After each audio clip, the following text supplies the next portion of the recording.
अधिकार जमाने के लिए।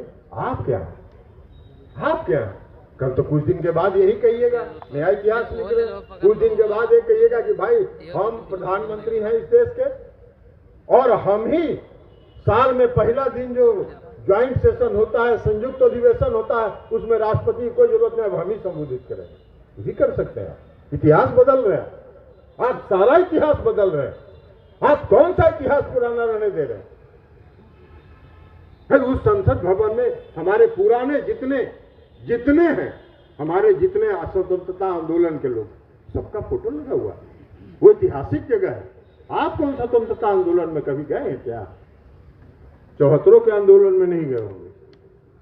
आइए, वो जो नंबर 2 है वो तो 10 ही साल के थे उस समय,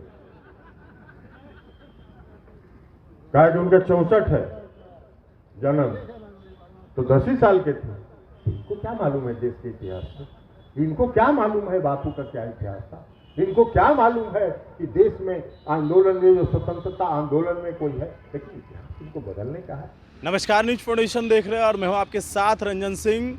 आज संसद भवन का लोकार्पण प्रधानमंत्री नरेंद्र मोदी के द्वारा किया गया और बिहार में जनता दल यूनाइटेड ने इसका पुरजोर विरोध किया। यहां तक कि धरना प्रदर्शन किया।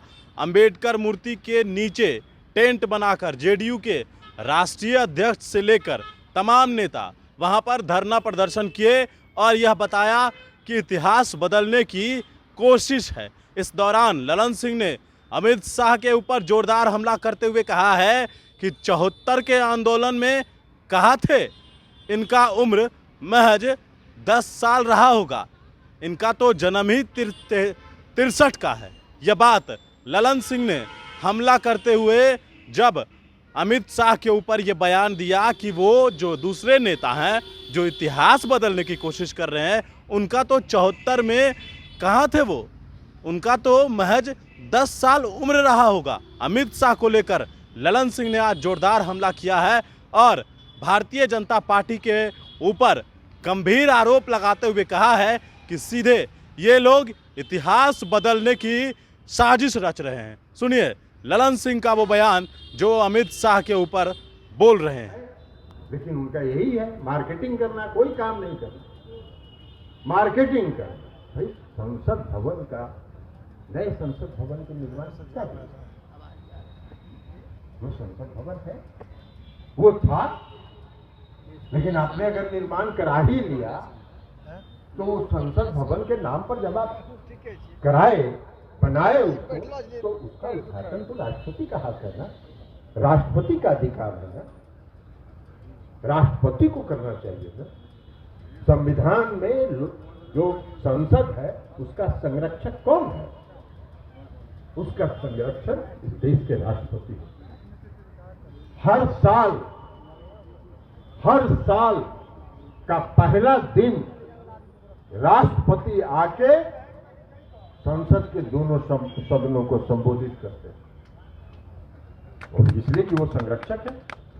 और दोनों सदन राष्ट्रपति के अभिभाषण पर धन्यवाद का प्रस्ताव पास करके राष्ट्रपति को सूचित करता है कि आपने जो हमको संबोधित किया इसके लिए हम आपके आभारी। ये परंपरा कौन संरक्षक? आप कहां से उसका उद्घाटन करने चले गए? भाई राष्ट्रपति को बुलाते उद्घाटन करने के लिए। और मोदी जी कह रहे हैं, भाजपा वाले लोग एक दिन विधानसभा में बड़ा हल्ला गुल्ला कर रहे थे कि मुख्यमंत्री नीतीश कुमार जी ने किया। तो मुख्यमंत्री जी ने कोई बिहार की विधानसभा का निर्माण कराया क्या? अरे विस्तारित भवन का कराया है, तो वैसा विस्तारित भवन नरेंद्र मोदी जी 10 को बना लें और उसका फीता दिन भर काटते रहे। ऐसे भी नाली आली का भी फीता काटते हैं जाके बनारस में, तो कुछ भी काट सकते हैं। लेकिन संसद भवन का उद्घाटन करने का हक अगर किसी का था तो वहां महामहिम राष्ट्रपति का, और महामहिम राष्ट्रपति जो आदिवासी महिला है, आप तो उनको जब उम्मीदवार बनाए थे तो बड़ा दिन भर ताली पिटवाते रहते थे। जितना आपके मंत्री संतरी, जितना आपके भाजपाई है, सब दिन भर सुबह से शाम तक बयान देते रहते थे कि भाई प्रधानमंत्री जी ने पहला प्रधानमंत्री है जिसने आदिवासी महिला को इस देश का प्रधानमंत्री का उम्मीदवार बनाया, इस देश का गौरव बढ़ाया, इस देश का। और जब उनको गौरव संसद भवन के उद्घाटन का जब गौरव प्राप्त करने का उनका समय था तो उसमें क्यों आप चले गए उनका गौरव पर अधिकार जमाने के लिए? आप क्या कल तो कुछ दिन के बाद यही कहिएगा, नया इतिहास लिख रहे हैं। कुछ दिन के बाद ये कहिएगा कि भाई हम प्रधानमंत्री हैं इस देश के और हम ही साल में पहला दिन जो ज्वाइंट सेशन होता है, संयुक्त अधिवेशन होता है, उसमें राष्ट्रपति की कोई जरूरत नहीं, अब हम ही संबोधित करेंगे। ये कर सकते हैं। इतिहास बदल रहे हैं, आप सारा इतिहास बदल रहे हैं। आप कौन सा इतिहास पुराना रहने दे रहे हैं? उस संसद भवन में हमारे पुराने जितने हैं, हमारे जितने स्वतंत्रता आंदोलन के लोग, सबका फोटो लगा हुआ है। वो ऐतिहासिक जगह है। आप कौन स्वतंत्रता आंदोलन में कभी गए हैं क्या? 74 के आंदोलन में नहीं गए होंगे। आइए, वो जो नंबर 2 हैं वो तो 10 ही साल के थे उस समय। कहा कि उनका 64 है जन्म, तो 10 ही साल के थे। इनको क्या मालूम है देश के इतिहास में? इनको क्या मालूम है बापू का क्या इतिहास था? इनको क्या मालूम है कि देश में आंदोलन में जो स्वतंत्रता आंदोलन में कोई है? लेकिन इतिहास इनको बदलने का है। लेकिन एक बात जान लीजिए, आप लाख प्रयास कर लीजिए, मैं आज आपको भविष्यवाणी करके बता रहा हूं, कर्नाटक तो बुरी तरह हारे ना, जीत रहे थे ना, भारी जीत रहे थे, दावा कर रहे थे।